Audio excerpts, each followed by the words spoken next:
వారందరూ కూడా వెయిట్ చేస్తున్నారు సార్. ఇప్పుడు వరకు అక్కడ జనాల్ని లోపల తీసుకొస్తాను అని చెప్పి పోలీసు వాళ్ళతో కోఆర్డినేట్ చేసుకుంటున్నా. ఎందుకంటే నేను అక్కడి నుంచి వచ్చాను, వాళ్ళ బాధలు నాకు బాగా తెలుసు. అందుకనే ఫస్ట్ అక్కడికి వెళ్ళాను నేను ఎక్కడికన్నా కూడా. Thank you so much Srikakulam. నాకు 2 రోజుల క్రితం చెప్పారు ఈ ఊరు వచ్చి మీ అందరినీ కలుద్దామని చెప్పి. 2 రోజుల టైం. నేను పొద్దునంతా కూడా అంటున్నా 2 రోజుల్లో జనం ఎట్లా వస్తారు అంటే ఇక్కడ ఉన్న లోకల్ వాళ్ళందరూ కూడా మీకు శ్రీకాకుళం వాళ్ళ గురించి తెలియస్తారు, మీరు పెట్టండి ఫంక్షన్ వస్తారు అన్నారు. నిజంగా నేను చూసి ఆశ్చర్యపడుతున్నా ఈ జనాన్ని. ఇక్కడ ఎంతమంది ఉన్నారో పాపం బయట గేట్ల దగ్గర దీనికి డబల్ ఉన్నారు జనాలు.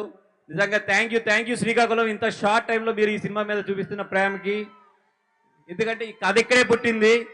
The story belongs to this land. And B Majileshwaram ఒక్క చిన్న ఊరు మీ పక్కన, శ్రీకాకుళం పక్కన ఉన్న ఒక్క చిన్న ఊరు ఇండస్ట్రీలో ఈరోజు పెను సంచలనం సృష్టించింది. Thanks to the D Majileshwaram and అక్కడ ఉన్న పీపుల్ అందరికీ. అదేవిధంగా శ్రీకాకుళం నుంచి ఇక్కడ నుంచి మా సినిమాకి చాలా మంది కూడా కోఆపరేట్ చేశారు, కథ పరంగా కానీ లేదంటే ఇక్కడ నుంచి కోఆపరేషన్ పరంగా కూడా. అందరికీ కూడా thank you so much. Thank you so much was గారు, ఇంత అద్భుతమైన చిత్రాన్ని మా అందరికీ కూడా అందించినందుకు. మరి ఇవాళ ఈ కార్యక్రమంలో ఏదైనా ఒక చిన్న మిస్సింగ్ ఉందా అంటే అదిగోండి రాక్ స్టార్ డిఎస్పీ గారు. పోలీస్ డిపార్ట్మెంట్ నేను చూస్తున్నాను పాపం వాళ్ళ గ్రౌండ్లో ఎంత ఆయ ప్రయాస పడుతున్నారో.